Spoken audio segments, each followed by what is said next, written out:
एक खुदा है, एक नबी है, एक ही है कुरान। जागे मुसलमान, जागे मुसलमान। एक तीसरी मुनासबत और अहम और इम्पोर्टेंट मुनासबत यह है, फिल्म बनाई गई है द लेडी ऑफ हेवन। आपको पता है उस फिल्म पर कितना बजट आया है? उस फिल्म पर $15 मिलियन का बजट आया है, जो करीब 1 अरब 10 करोड़ रुपया क्या बन जाता। कितना? 2 घंटा 20 मिनट की फिल्म है। और बनाई कहां गई है? कहां? डिवाइड एंड रूल का क्या बादशाह। तफरीका करो और हुकूमत करो, जिन्होंने अपना बरम इसी तफरीका फैलाने में कायम किया है, वहां यह फिल्म बनाई गई है। मुझे तो समझ ही नहीं आ रहा है, वहां अलमनार को, हिजबुल्लाह के अलमनार पर पाबंदी है। अगर उनको उतना ही दर्द है शिया का, तो प्रेस टीवी पर वहां क्यों पाबंदी है? अलमनार को वहां क्यों पाबंदी है? सहर टीवी पर क्यों पाबंदी है? भाई अगर उनको शियत का इतना ही दर्द सता रहा है कि भाई नहीं शिया मजलूम है, तो ये जो शियों के माने जाने क्या चैनल्स हैं, उन पर पाबंदी क्यों है? और आपने 14, 15, 20 बड़े बड़े चैनल कायम किए और खुद भी फंडिंग कर रहे हैं। भाई इस फिल्म का मकसद क्या? शॉर्ट में इस फिल्म बनाने का एक बड़ा मकसद यह है, इस फिल्म के जरिए अहले बैत और बीबी फातिमातुज ज़हरा की खिदमत करने का मकसद नहीं है। इस फिल्म का मकसद यह नहीं है। इस फिल्म का मकसद यह है कि ये जो शीराजी नेटवर्क है, शीराजी नेटवर्क को दुनिया के शियों का नुमाइंदा और रिप्रेजेंटेटिव के तौर पर पेश करना, दुनिया को यह बताना, शियों के स्पोक्स पर्सन और शियों के लीडर, शियों के कायद, शियों का पेशवा, शियों की आवाज शीराजी ग्रुप है। नजफ का सईद अली सिस्तानी नहीं है, तेहरान का सईद अली खामनेई नहीं है, लुबनान का सईद हसन नसरुल्लाह वो नहीं है। हम हैं शियों के रिप्रेजेंटेटिव, ताकि आने वाली जनरेशन इनकी फैलाई हुई शियत को हकीकी शिया माने। पहला काम यह है, पहला हदफ यह है, पहला गोल यह है, दुनिया वालों को यह बताना शियों के रिप्रेजेंटेटिव यह है। यानी जिस मरजइयत का सरचश्मा नजफ है और कुम है, यह बताना नहीं, शिराजी शियत का सरचश्मा है। कौन लोग? कौन शिराजी ग्रुप? जब बीबी ज़ैनब कुबरा के हरम के करीब दाइशी पहुंचे, सारे शिराजियों ने अपना बोरिया बिस्तरा बंद करके वहीं पहुंचे जहां उनका घर था। भाई अगर तुम शियों के दर्दमंद थे तो वहीं क्यों नहीं ठहरे अहले बैत अलैहिमुस्सलाम के मुकद्दस मकामात की हिफाजत के लिए?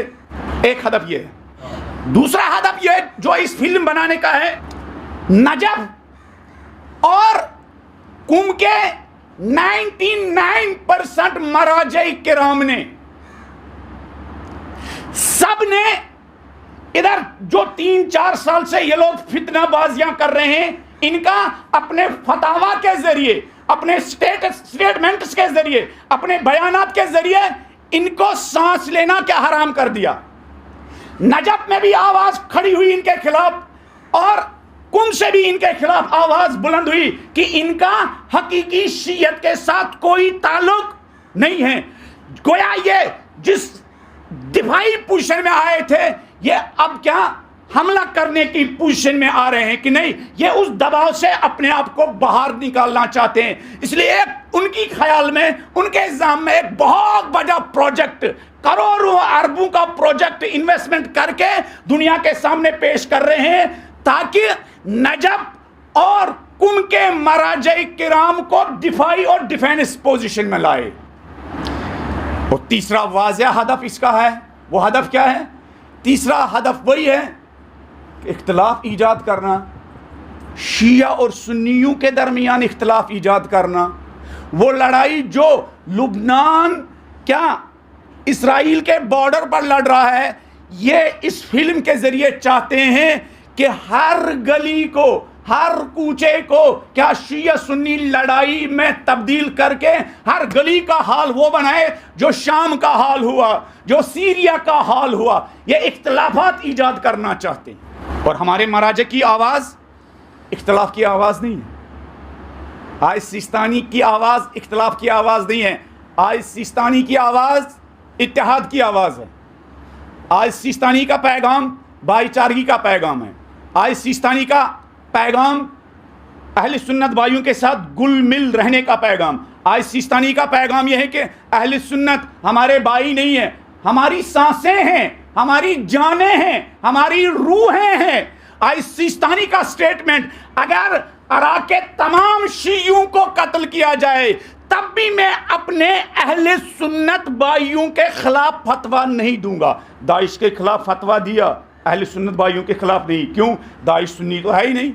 दाइश तो अमेरिकन है, दाइश तो इजरायली है, दाइश तो लंदन वाले हैं। ठीक है, उनका नाम इस्लामी है, लेकिन वो उनका न शियों का दर्द है न सुन्नियों का दर्द है। उनका दर्द कौन है? बरतानिया का दर्द है। आज सिस्तानी ने कहा नहीं, मैं उनके खिलाफ फतवा नहीं दूंगा। चौथा हदफ जो इनका है, इधर ट्रंप ने इलेक्शन से पहले अपने लिए इलेक्शन जीतने के लिए उनके पास कोई इशू नहीं था, तो उन्होंने अरबों का कान पकड़ा कि भाई मैं इलेक्शन हारने वाला हूं, तुम कुछ करो। उन पालतू इंसानों ने क्या कहा? सर बताइए क्या करना है? कहा अभी तक तुम लोग इजराइल के साथ क्या छुपे छुपे तुमने उसको कबूल किया है, छुपे छुपे इजराइल के साथ तुम्हारी ट्रेड भी हो रही है, तिजारत भी हो रही है, अब खुलकर सामने आना है। और उन्होंने अपने खुदा के सामने सजदा करके कहा सर जैसे आप कहेंगे। उनका खुदा कौन है? उनका खुदा वो तो नहीं है जिसका तवाफ़ करते हैं लोग, नहीं, ये तो तवाफ़ अमेरिका करते हैं, ये तो ट्रंप का तवाफ़ करते हैं। तो इन्होंने 3-4 मुल्कों ने इजराइल को कबूल किया और अलल ऐलान उनके साथ ट्रेड शुरू किया है, तिजारत शुरू की है, आमद रफ्त शुरू हुई है, हवाई जहाज़ों का आना जाना शुरू हुआ है, सब कुछ शुरू हुआ है। और आइंदा दिनों में और कुछ खयानतकार क्या इस खयानत में शामिल होने वाले हैं। अब मुसलमानों का तवज्जो, मुसलमानों के जहनों को डाइवर्ट करने के लिए, इनकी खयानतों से डाइवर्ट करने के लिए एक बड़ा इशू चाहिए। वो बड़ा इशू क्या है? शिया सुन्नी क्या गैप को बढ़ा देना, शियों को सुन्नियों के साथ क्या आपस में क्या दस्तों गिरेबान करना। उसके लिए क्या चाहिए? उसके लिए ये इमोशनल मसला। कौन सा मसला? बीवी फातिमा ज़हरा के बारे में फिल्म बनाओ और इस पर करोड़ों रुपया खर्च करो ताकि लोग भूल जाए इजराइल के साथ जो लोग क्या कर रहे हैं, डील कर रहे हैं, कुद्स के साथ जो खयानत हो रही है, फ़लस्तीन के मजलूम के साथ जो खयानत हो रही है, मुसलमान वो भूल जाए और वो आपस में क्या जंग करने में मसरूफ़ हो जाए। लेकिन हमें पूरी उम्मीद है कि शियत को खुदा ने इतने दूर अंदेश पाक पाकीज़ा लीडर दिए हैं। इंशाल्लाह आज तक उन्होंने फितनों का मुकाबला किया अपनी दूर अंदेशी के ज़रिए, आज तक उन्होंने साजिशों का मुकाबला किया है अपनी बसीरत के ज़रिए।